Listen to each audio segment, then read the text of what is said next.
Hey, it's Aaron, Wild Man of the Cosmos with Untamed Fishing with another video here.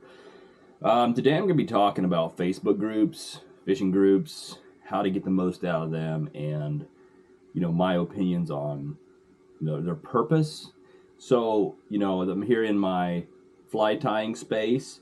I got some new pictures on the walls behind me. I got the big salmon over there. I've been busy tying up some zonkers here while I'm restocking. I sold a few, and I'm just getting ready for some rain so we can get some more water in these so I can fish these guys, because rivers are so low right now you can hardly even fish. But to the point of Facebook groups, like them or hate them, they're here, and they're probably here to stay. The number one thing I hear people talking about is spot burning, and also just the volume of people on the rivers these days. And, there is a lot more people on the river than there used to be. Now, I just started steelheading a year and a half ago. March of 2022 was my first steelhead I ever caught. And, I found out about steelheading due to Facebook groups. Now, I lived in Ohio all my life. I'm 39 years old, and I didn't even know it existed up there. I'd heard a few people catching these fish, but I didn't know what they were. So, I'm really grateful to be introduced to steelheading. It's been such a passion of mine. My thought on that piece would be, to those that are complaining about the steelhead groups ruining the rivers. We just have a lot more people out in the rivers than we used to, and my advice to those would be grateful that you got to have those moments on the river before the crowds were there.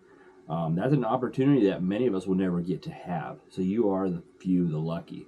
So be thankful for that. And be careful that you don't just accuse the groups of being the problem. That is the era we live in. Another thing, so we're in these groups. Why are you in a group? Is it to make friends? Is it to learn how to fish? Is it to see where people are catching fish? There's all kinds of reasons that we join these groups. For me, I was passionate about steelheading, so I'm looking for information. How can I learn more? How can I just read the comments and learn more?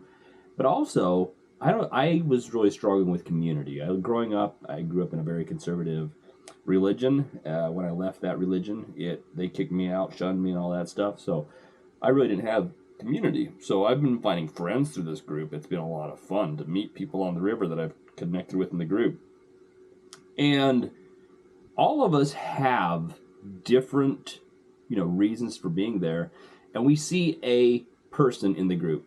We see a fisherman in the group, because that's who shows up in the group. But we all have different hats. I've got my fishing hat on, my steelhead hat.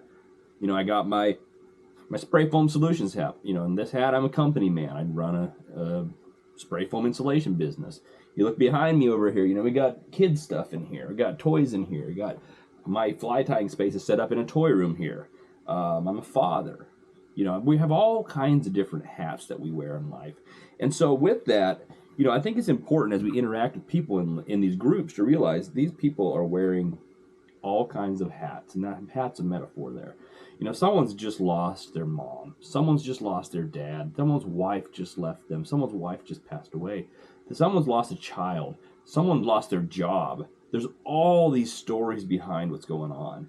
And so we see someone acting like a jerk in the group. We're like, what the hell is wrong with this person? It's very easy to get indignant and just attack these people.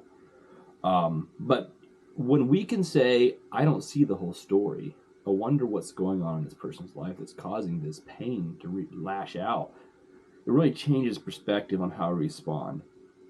When I started fishing, there would be times I'd make a post, and it still happens in almost every post. There'll be some kind of a comment that someone's posing as a combative energy, like, could you hold the fish any further in front of you? Or, like, I remember one of the first fall I was fishing, and it made my 5th or 6th trip out by myself, and I hook into this bright, shiny chrome hen, and she just takes off downstream, and it's just peel and drag. And I broke off about 3 or 4 fish that day, so I had to drag pretty light and go downstream and go downstream and go downstream. A quarter-mile downstream until I finally landed this. It was a 28-inch hen. She was just straight out of the lake, fresh as can be. And I posted in the group that I went a quarter mile down the river with this fish, and someone posed, first comment was, well, if you went a quarter mile down the river with a 9-pound fish, you don't know how to fish. So, in that situation, I have a choice. Because a part of me is like, what the hell, dude? Another part of me is like, well, okay. That's why, so my response was literally, do you have any advice for me to help me land a fish on a 6-pound tippet of this nature, quicker and easier? Well, there was no response because they didn't have any advice for me. But had I said attacked, he would have came back. Now, if that's what you want, if you want to be combative in these groups, if you want to be fighting with people, I can't tell you that's right or wrong. But you're not going to get the most out of what these groups have to offer. When I'm out on the river, I love meeting people from the group. I always try to give them a few of my flies, have a short conversation, exchange any helpful tips we can give each other. And that kind of energy, you only get that when you're cooperative with other people. The fishing groups, to me, are cool because I believe that as humans, getting out in nature is healing for the body. It's healing for the soul.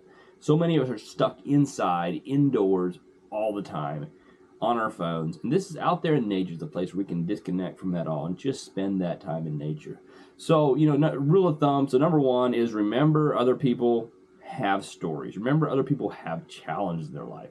And extend that compassion to them. And when you see someone that's reacting really harshly, there's potentially more behind that story than what you're seeing. Remember that piece.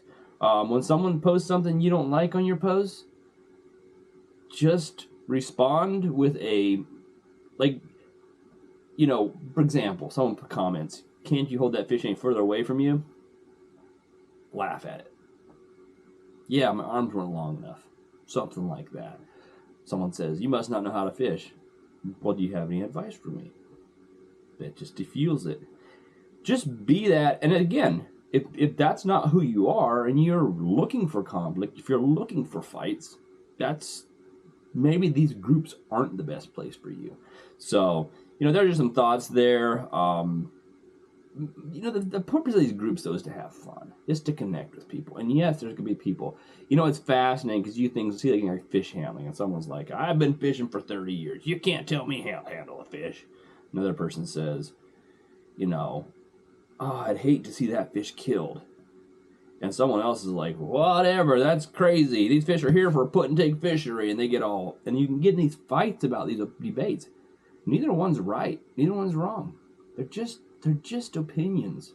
And so when we can rest in the fact that there are other opinions out there other than ours that are valid, that are equally true, it's going to help us connect. And this applies to Facebook groups, fishing groups, but this applies to life in general. So if we can really remember to love our fellow man and to extend that compassion, I really believe these groups can be a positive thing for us. So just some thoughts there. I'd be really curious to see if you have any thoughts on it.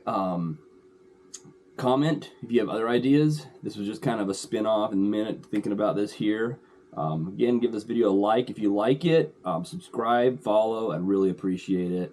And see me on the water, say hi, and tight lines, guys.